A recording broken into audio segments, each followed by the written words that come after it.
여러분 안녕하세요. 락서입니다. 지난번에 책 월드컵 영상 잘 보셨을까요? 상반기 결산 영상이었는데 좀 충동적으로 찍은 영상이었지만 조회수 상당히 괜찮게 나와서 생각보다 많이 보시는구나. 저는 진짜 몇 분이나 보실까 좀 걱정하긴 했었거든요. 이 책 월드컵 컨텐츠가 막상 보다 보면 재미있긴 한데 영상 자체가 너무 기니까 좀 접근하기 힘들다고 생각을 했었어요. 그런데 확실히 책 좋아하시긴 하나봐요, 여러분들. 그 긴 영상을 많이도 시청하셨더라고요. 어쨌든 감사드리면서 상반기 결산도 끝났으니까 오늘은 제가 이번 주에 또 다음 주 안쪽으로 아마 다 읽을 책들을 좀 소개해드릴까 해요. 그렇게 책들 소개해드리면서 제 근황까지 좀 알려드릴 기회가 되지 않을까 싶은데 책 이야기를 하면서 자연스럽게 한번 꺼내볼까요? 첫 번째, 이번 주에 사실 이미 읽었지만 또다시 아마 내일 읽을 책은 클레어 키건의 맡겨진 소녀입니다. 이 작품 소개해드려야 되나요? 최근에 너무 핫했던 작가고 정말 많이 읽으시고 많이 팔린 작가이기도 하죠. 클레어 키건 한때 열풍이 좀 불어가지고 이처럼 사소한 것들 맞죠? 이처럼 사소한 것들이랑 맡겨진 소녀 막 이렇게 불티나게 팔렸던 기억이 나요. 최근에 아마 이 클레어 키건의 신작이 또 나온다는 소문이 있던데 그거는 근데 이제 클레어 키건의 최근 작품은 아니고요. 초창기 작품 중에 하나였던 Walk the 블루필드였나? 어떻게 제목이 나올지는 모르겠어요. 어디 쓰여져 있던 것 같긴 했는데 제가 정확히 기억나진 않네요. 무튼 이 클레어 키건 안 그래도 어차피 제가 이처럼 사소한 것들을 재밌게 읽었기 때문에 좋게 읽었기 때문에 이 맡겨진 소녀도 당연히 읽어봐야지 생각은 하고 있었는데 사실 제가 내일 이제 독서 모임이 있어요. 오프라인 독서 모임이 있는데 제가 직접 만든 게 아니라 이번에는 초청을 받아서 갑니다. 그 초청받은 곳이 광주예요.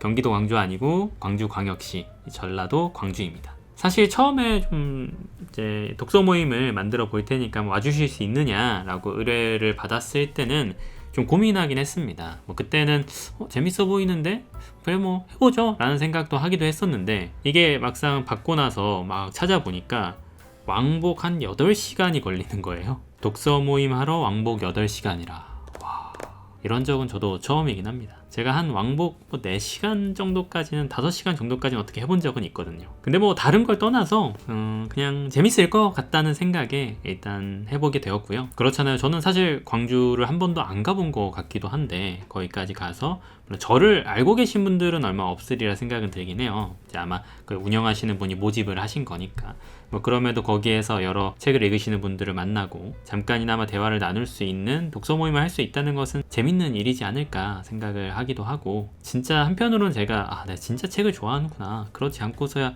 이거를 이렇게까지 할 일이 있을까 라는 생각도 같이 들긴 하더라고요. 그래서 내일 독서 모임이 있는 터라 이 맡겨진 소녀를 진즉에 읽었고 아마 오후 7시 모임이니까 내일 점심쯤에 내려가면은 준비하고 그리고 모임 끝나면 아마 10시 되니까 서울에 도착하면 새벽 2시가 좀 넘어가지 않을까. 그러면 택시 타고 집에 와야 될 것 같아요.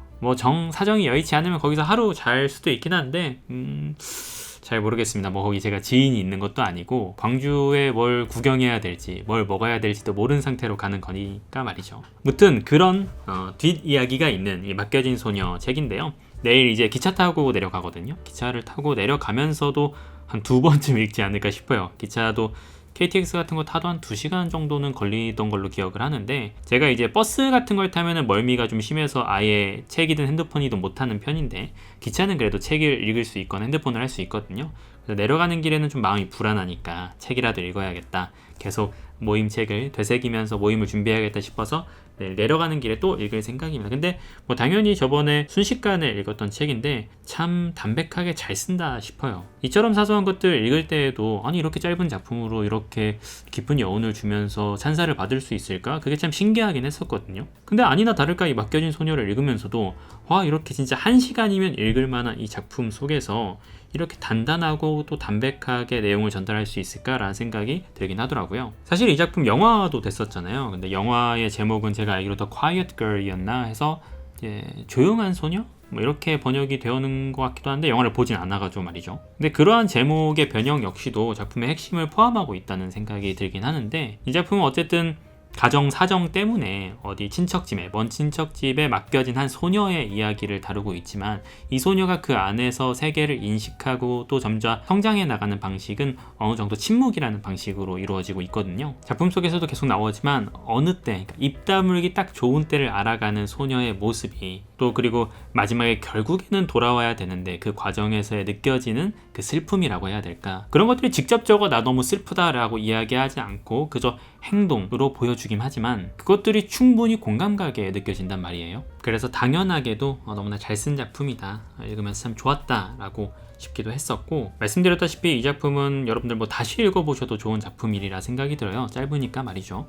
근데 이제 읽으시면서 항상 이 침묵의 역할에 대해 생각해 보시는 것도 참 좋다 생각이 들거든요. 소녀가 초반부에 이렇게 말을 합니다. 새로운 세계에 들어서다 보니까 새로운 말이 필요하다. 자신의 기존 세계를 설명할 수 없는 이 세계를 설명하거나 경험하거나 또 느끼고 또 이해하기 위해선 새로운 말이 필요하다고 이야기하는데, 그 말이라는 것이 꼭 진짜 언어뿐만은 아니거든요. 또 언어에 포함되는 건 역시 침묵이기도 하고요. 그래서 제가 침묵, 또 Quiet Girl이라는 제목이 참 잘 어울린다라는 생각을 했었던 거고요. 말하지 않음으로 말하는 것, 또 동시에 이 클레어 키건이라는 작가가 이 작품에서 말하지 않으면서 말하는 것, 그런 것들을 같이 보셨으면 좋겠습니다. 뭐 역시 이 작품 너무나 추천하기 좋은 작품이에요. 분량도 짧다 보니까 읽으시는데 부담도 거의 없고, 주변에 책 좀 읽고 싶다 할 때는 진짜 편하게 추천할 수 있는 작품인 것 같아요. 자, 그렇게 내일도 또 읽게 될 클레어 키건의 맡겨진 소녀가 제가 최근에 읽고 있는, 또 읽을 책이고, 또 현재 읽고 있는 두 번째 책은 이 책입니다. 미시마 유키오의 금각사. 인간 본연의 불안을 유려한 언어로 그려낸 탄미주의 문학의 절정, 금각사. 미시마 유키오 혹시 들어보셨어요? 저는 이제 미시마 유키오의 가면의 고백이라는 문학동네 세계문학에서 나온 책을 읽어본 기억이 있습니다. 미시마 유키오는 30대 때부터 노벨문학상에 거론될 정도로 정말 엄청난 천재였어요. 실제로 그가 써내려간 작품들은 상당히 높은 평가를 받았었고, 그 중에서도 대표작은 요 금각사라고 볼 수 있겠습니다. 탄미주의 문학이라고 쓰여 있는 것처럼 실제로 읽어보시면은 문장들을 정말 아름답게 잘 쓴다는 걸 알 수 있어요. 와, 진짜 글 잘 쓴다, 이런 생각을 절로 들게 만들긴 하는데, 사실 이 미시마 유키오란 작가를 알게 되면은 조금 안 좋아하게 될 수도 있거든요. 특히나 우리나라 입장에서 상당히 안 좋아할 만한 작가인 게, 이 작가가 상당한 극우 작가이고, 아무리 순화해서 말해도 이 작가가 좀 보통은 아니었어요. 저는 솔직히 말해서 거의 뭐 또라이가 아니었을까, 이런 생각도 들거든요. 물론 이렇게 말하는 거는 조금 실례일 수도 있다고 생각이 드는데, 이 작가의 행동들이나 또 역사들을 살펴보면은 그런 말이 정말 잘 어울려요. 뭐 예를 들어서 일본 자위대, 그러니까 이제 군사력을 좀 더 강화해야 된다는 측면에서 불만이 좀 있었는지 자신들의 세력을 모아서 아마 자위대 본부로 찾아갔던가 그랬던 것 같아요. 그 다음에 거기서 납치극을 진행합니다. 거기서 높은 책임자를 볼모로 잡고, 그 다음에 자신들의 요구를 들어줄 것, 자위대와 관련해 자신들의 요구를 들어줘서 변화를 할 것, 이런 것들을 요구해요. 그래서 막 헬기도 뜨고 당시에 막 생중계도 되고 막 난리도 난리였는데, 근데 그게 이 작가가 뭐 무명인 상태에서 그랬던 게 아니에요. 이미 커리어를 쌓은 유명한 상태에서 그런 짓을 저지르기도 했습니다. 그러니까 이것만 들어도 약간 진짜 좀 보통이 아니다, 꼴통이다, 이런 생각이 들긴 하는데, 제일 충격적인 건 좀 죽음이긴 하죠. 미시마 유키오 같은 경우는 할복 자살을 했습니다. 무슨 사무라이 시대도 아니고 할복 자살을 하나 싶긴 한데, 할복 자살을 해, 근데 자기가 이렇게 배를 찔러서 죽는다고 하지만 실제로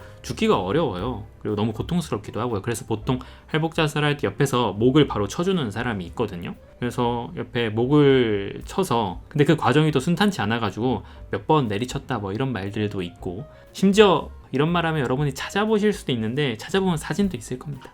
미시마 유키오가 이렇게 죽었을 때 잘리나 참수된 그런 사진도 아마 남아있으리라 생각이 들어요. 참 여러모로 컴플렉스가 강했던 인물이고, 근데 그런 것들을 극복하기 위해서, 또 숨기기 위해서 정말 대외적으로 또 과한 행동도 많이 했던 작가인데, 뭐 여전히 가면의 고백 읽을 때도 저도 역시 느끼긴 했지만 정말 글을 잘 쓰는 작가긴 합니다. 물론 시대착오적은 아니죠. 그 시대는 뭐 그랬으니까. 이 작품 내에서도 좀 불편한 구석들은 있어요. 꼭 정치적인 부분, 뭐 이런 이념, 이런 것보다도, 특히 저는 이제 이 작품을 중간 정도 읽었는데, 이 작품에 나오는 여성상이라고 해야 될까요? 그런 것들은 확실히 구시대적이죠. 근데 뭐 제가 듣기로는 일본의 여성 인권이 그렇게 높지 않고, 지금도 역시 좀 뭐랄까 너무 전통적인, 그러니까 한국이라면 좀 말이 안 되는 그런 것들이 강요되고 뭐 이런 이야기를 들은 적이 있는데, 이 작품 속에서 여성은 거의 철저히 대상화되어 있고, 뭐랄까 남자의 거의 수발을 드는 존재 같은, 남자가 하라면 하는 대로 뭐 움직여야 되는 뭐 그런 정도로 묘사가 되는 부분들이 꽤 있었거든요. 뭐 그런 것들이 후반부에는 다르게 나올지는 모르겠으나 읽으시다가 좀 불편할 수는 있겠습니다. 하지만 뭐 미시마 유키오가 뭐 최근 작가도 아니고 당연히 옛날 작가니까 조금 불편하지만 그런 부분들 충분히 감안하면서 읽고 있고, 역시나 금각사를 설명하는 또 묘사하는 이런 부분들은 너무나 글을 잘 쓴다 같이 생각할 수 있습니다. 좀 어렵긴 하지만 문장을 즐기면서 읽고 있는 책이고요.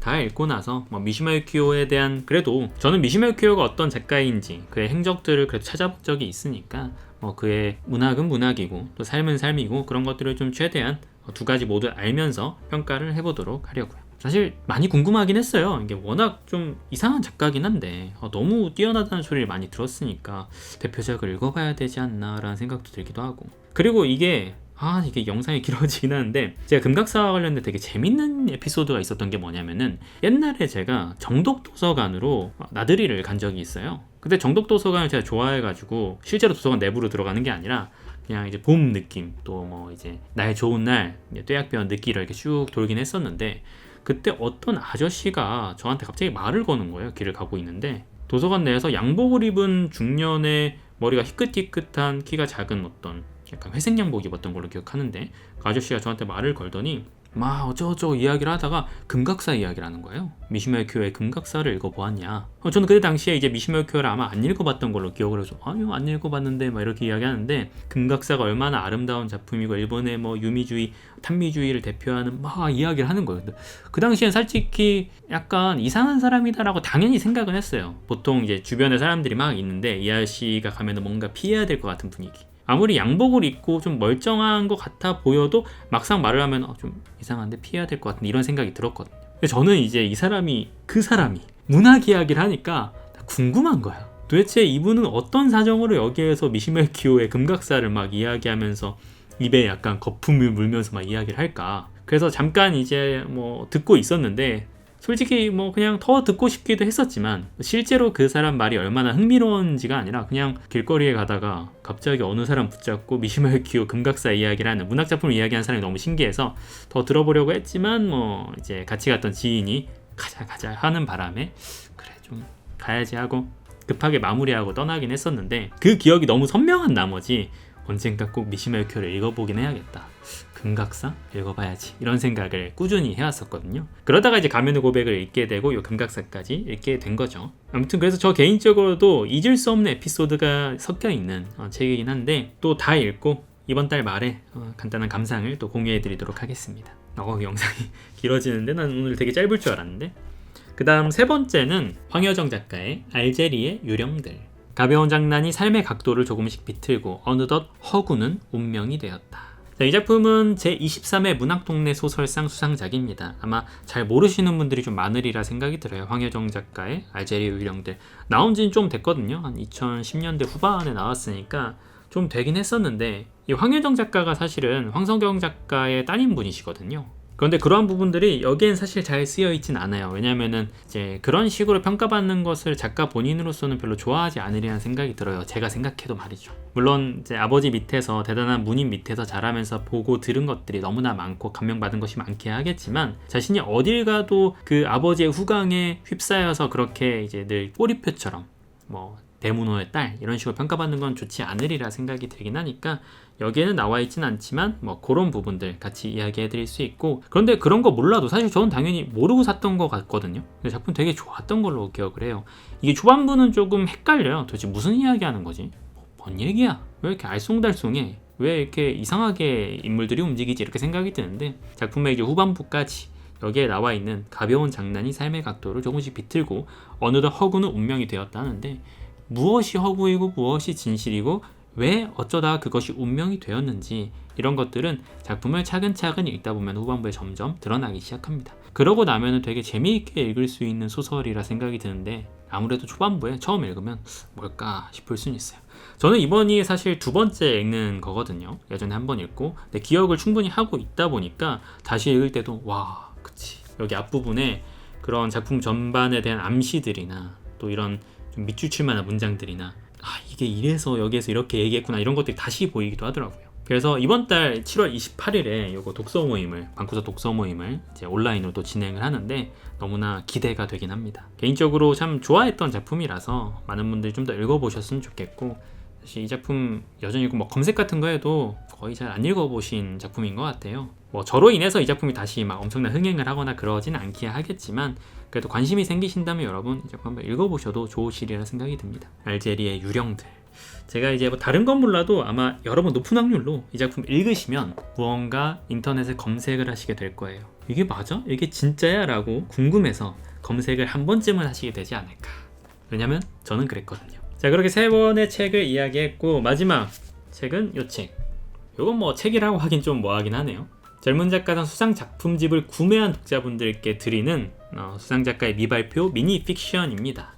그래서 여기 안에 보면은 젊은 작가상 수상한 작가들의 짧은 미니 픽션들이 들어있어요. 요거는 이제 저는 사실 봤는지도 모르고 저번에 젊은 작가상 구매하니까 이걸 딸려주더라고요. 그래서 뭐야 이게, 나 이런 거 산 적 없는데 라고 생각을 했었는데 조금 엄청 짧잖아요. 그래서 내일 마침 기차 타고 내려가니까 시간이 좀 많으니까 요거 내려가면서 읽기에 딱 좋겠다 싶어가지고 내일 아마 요 클레어 키건에 맡겨진 소녀와 요 미니 픽션 만약에 더 한다면 금각사 정도까지 뭐 들고 가면서 내려가면서 읽어볼까 싶긴 한데 아니 근데 그 먼 곳을 왕복하는데 너무 가방이 무거운 거 아닌가 싶기도 하고 노트북도 들고 가야 되고 카메라도 찍을진 모르지만 일단 챙겨가야 되고 뭐 이러니까 조금 고민은 되긴 하지만 아마 요거 정도까지는 들고 내려가지 않을까 싶습니다. 은근히 이런 이제 부록 같은 것들이 있잖아요. 참 감사한 일인데 이상하게도 안 읽고 결국엔 내팽개치는 경우가 좀 많은 것 같아. 그래서 이번 기회에 읽어야 된다 생각을 하고 있습니다.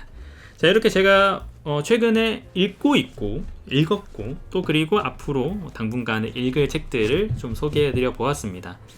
그 짧은 페이지나 권수에 비해서 영상이 조금 길어지긴 했는데 어떻게 여러분들 요즘 책 잘 읽고 계실까요? 뭐 요즘 물난리가 진짜 어마어마하죠. 중부지방 뭐 말할 것도 없고 오늘 새벽에도 막 비가 여기도 막 엄청나게 쏟아지더라고. 제가 한 새벽 3시인가 4시쯤에 깨어 있었는데 밖에서 갑자기 쏴 막 소리가 나는 거예요. 이게 뭔 소리지? 라고 싶었는데 그게 빗소리라는 거를 이제 직감하긴 했죠. 근데 와, 이렇게 갑자기 비가 미친듯이 쏟아질 수 있나? 부디 뭐 비 피해 없으면 좋겠다 이런 생각을 같이 했던 것 같습니다. 근데 이미 뭐 기사 같은 거 뜨는 거 봐서는 여기저기 비 피해가 속출하고 있는데 여러분들은 부디 뭐 7월 내내 아마 말씀드릴 것 같은데 비 피해 없으시길 바라고 바깥에 나가시는 거를 자제하는 게 어떨까. 근데 일은 해야 되는데 뭐 안 나갈 순 없죠, 그죠? 최대한 별일 없이 조심히 무사히 이 장마 기간이 지나가길 바라겠고요. 저는 독서 모임 하러 내일 잘 준비하러 아마 영상이 올라갈 때쯤은 저는 이미 광주에 있을 것 같습니다. 영상을 찍어오고 싶긴 한데 어떻게 될지 모르겠어요. 근데 최대한 뭐 재미있는 경험 가지고 돌아와서 또 공유해드리도록 할게요. 그럼 저는 이만 들어가겠습니다. 여러분 들어주시느라 감사하고 지난 영상들 좋게 봐주셔서 또 감사합니다. 이게 늘 감사라는 것이 영상마다 감사하다 하다 보니까 좀 희미해지는 것 같고 또 감흥이 떨어지는 것 같지만 사실 저는 그렇지 않거든요. 정말 감사한 일이라 생각하거든요. 어떻게 한 우리도 한 구독자 10,000명쯤 되면은 너무 멀긴 하다.